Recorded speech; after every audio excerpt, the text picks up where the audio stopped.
Simplifying rational expressions. To simplify, reduce, or write in lowest terms all means the same thing, is to reduce the fraction. So any of those directions will mean to reduce. And a rational expression is just an algebraic fraction. If we have products in the numerator and denominator, we are allowed to divide out common factors. So this problem does have a product in the numerator and a product in the denominator. So we can divide out factors that are common. We're going to look at this as three small fractions. So we have our numbers, we have our x's, and we have our y's. For your numbers, do plain old reduce. You have a common factor of 4, so divide by 4. 4 goes into 4 one time, and 4 goes into 20 5 times.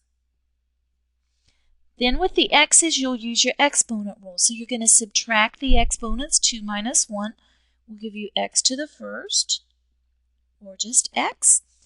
For the y's, you subtract 2 minus 5, gives you a -3.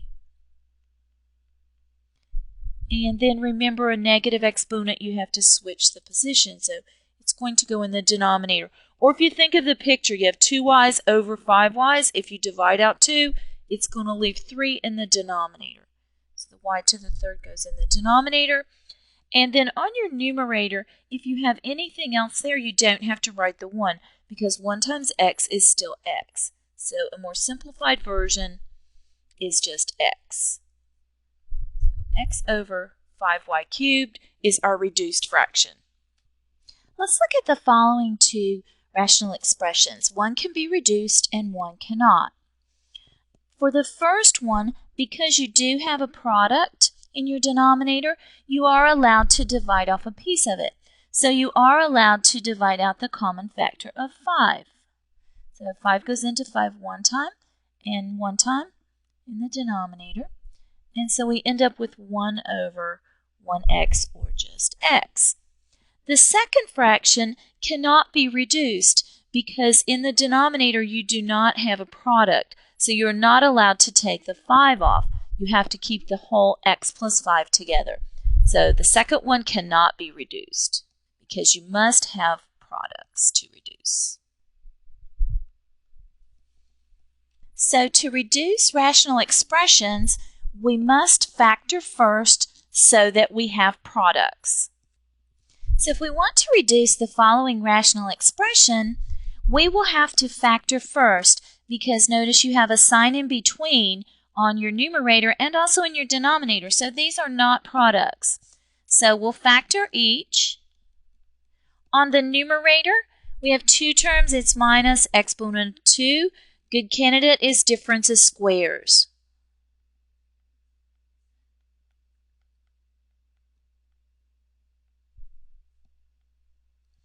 And on the denominator, we have a trinomial. Remember, that goes into 2 sets of parentheses like a backwards FOIL. Different signs. Split the x's. And we're multiplying to get 20, combining to get 1. When you're going to combine to get 1, it's going to be consecutive numbers. So how about 4 and 5? And we want a positive 1. So we're going to put the positive with the 5.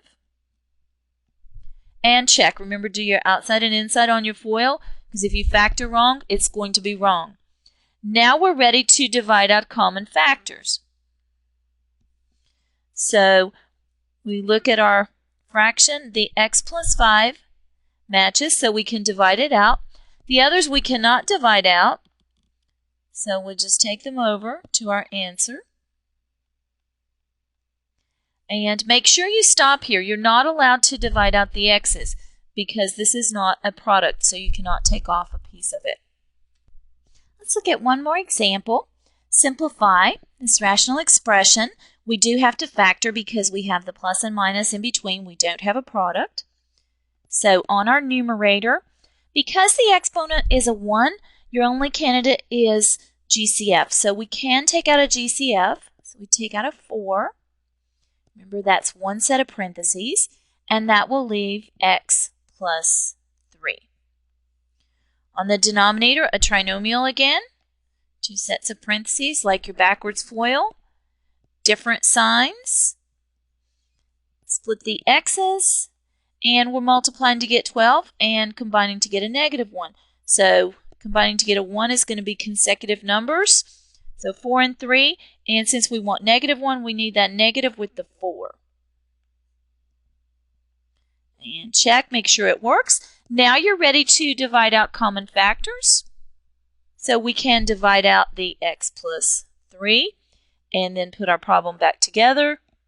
We have 4 left on the numerator and x minus 4 on the denominator.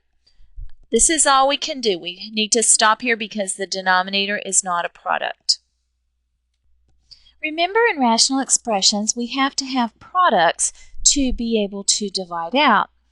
And to get products, we try to factor.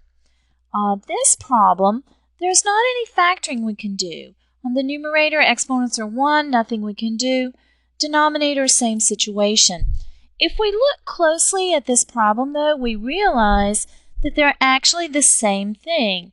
We have negative x on the numerator, negative x on the denominator, positive y and a positive y. So these are actually the same. They're just turned around, the order switched, which is okay for addition. And so we can go ahead and actually divide out each one. When we divide out everything, remember that is equal to 1. Let's look at this problem. These are not exactly the same. They're similar, except on the numerator we have a positive x and down here a negative x, and numerator a negative 3, denominator a positive 3. These are what we call opposites. The pieces are the same, but they both have opposite signs. We can force those to match by choosing to factor out a negative 1. Most of the time we don't factor out a negative 1, but we could always do that if it would help. So I choose to do it on the one that looks backwards. So I'm going to take out a negative 1 GCF. All right, and that will leave me negative 3 plus x. Now double check and make sure what you did is okay if it gets back to the original. So this will give us a positive 3 and a negative x. So what we did is okay. I'm just going to rewrite. So we still have x minus 3, and now we have negative 1 and negative 3 plus x.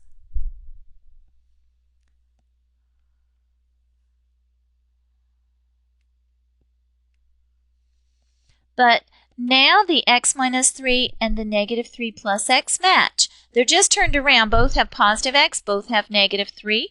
So we can divide this out. Notice your negative 1 stays. So we end up with 1 over negative 1 or just a negative 1. Let's look at one more problem.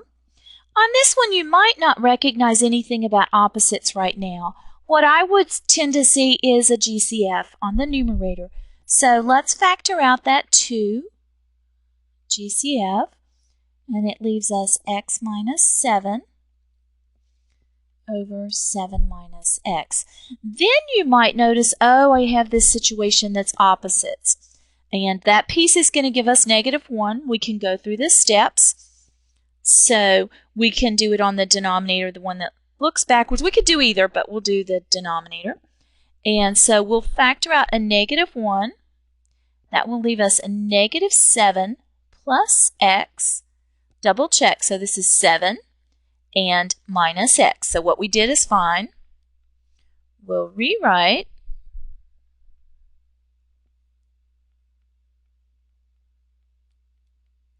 And now we can reduce the x minus 7 and negative 7 plus x. They're the same, so they can go out, which will leave us 2 over negative 1 or just a negative 2.